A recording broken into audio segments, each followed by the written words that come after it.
Untuk membuat peer assessment, yang pertama kali harus dilakukan adalah kita turn editing on dulu.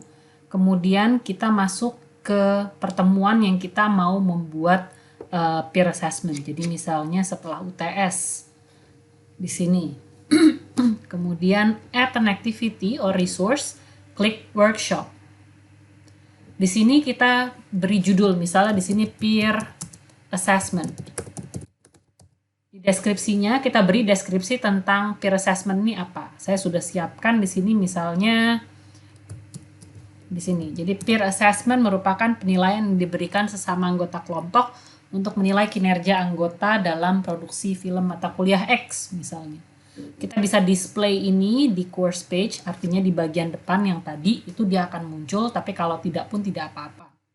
Kemudian di sini grading strateginya kita masukkan rubrik. Grade for submission-nya 100 karena ini adalah full point. Grade for assessment-nya juga 100. Oke, kemudian di sini decimal grade-nya kita bisa taruh 2, jadi ini 2 angka di belakang koma. Kemudian submission settings. Di sini ada instruction for submission. Instruction for submission kita beri instruksi. Jadi misalnya instruksinya seperti ini. Sebelum Anda mengisi peer assessment, masukkan terlebih dahulu judul film, nama, dan anggota kelompok. Jadi submission di sini adalah untuk pengelompokan anggota. Jadi siapa yang akan menilai siapa, sehingga itu akan memudahkan kita pada saat kita akan allocate submission. Jadi ini instruction for submission dituliskan seperti ini, misalnya online text, kalau misalkan tidak ada file attachment, ini di unclick. Kemudian assessment settings, di sini dimasukkan instruksinya. Misalnya instruksinya di sini, pilih kriteria di bawah ini yang paling sesuai untuk mendeskripsikan teman Anda, misalnya.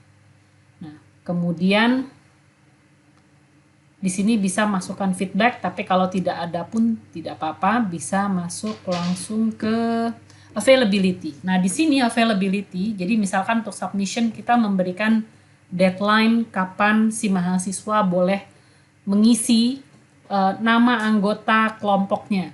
Jadi ini kita berikan tanggalnya. Jadi ini duluan. Kita masukkan duluan supaya kita bisa mendapatkan nama anggota kelompok untuk masing-masing kelompok yang ada di dalam kelas. Jadi ini kita bisa set tanggal awalnya dibuka kapan, tanggal akhirnya kapan. Sementara untuk open for assessment ini adalah pada saat mereka menilai teman-temannya. Nah, biasanya ini akan dinilai setelah ini selesai. Jadi setelah submission selesai, kemudian assessment. Open for assessment bisa dalam periode tertentu sesuai dengan kebutuhan kelas, misalnya seminggu atau 2 minggu, terserah dari kebutuhan kelasnya. Kalau ini sudah, kemudian save and display.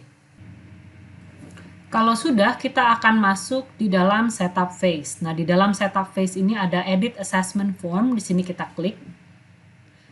Nah, kemudian di bagian description kita isikan kriteria apa yang akan dinilai. Contoh, misalnya saya mau menilai kedisiplinan. Jadi di sini misalnya kedisiplinan dan ketepatan waktu rekan Anda dalam rapat kelompok. Nah, di sini adalah isiannya, dapat berapa dia. Contoh, kalau misalkan dia tidak disiplin atau tidak tepat waktu, misalnya dia dapat 0. Kalau kurang disiplin atau kurang tepat waktu, dia misalnya dapat skornya 1. Disiplin tapi kurang tepat waktu, misalnya dapatnya 2. Di sini disiplin dan tepat waktu, di sini skornya 3, misalnya seperti itu. Dan seterusnya. Kalau misalkan ini biasanya by default akan keluar 3, tapi kalau misalkan kita butuh lebih bisa ditambahkan lagi di sini. Kalau ini sudah, kita klik.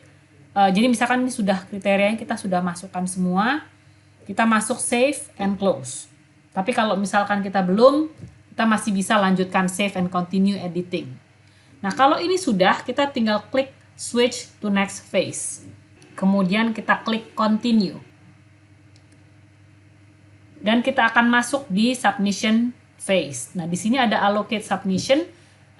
Allocate submission baru bisa dilakukan setelah mahasiswa mengisi submission yang tadi saya sampaikan, bahwa mereka harus menuliskan nama dan NIM anggota kelompoknya.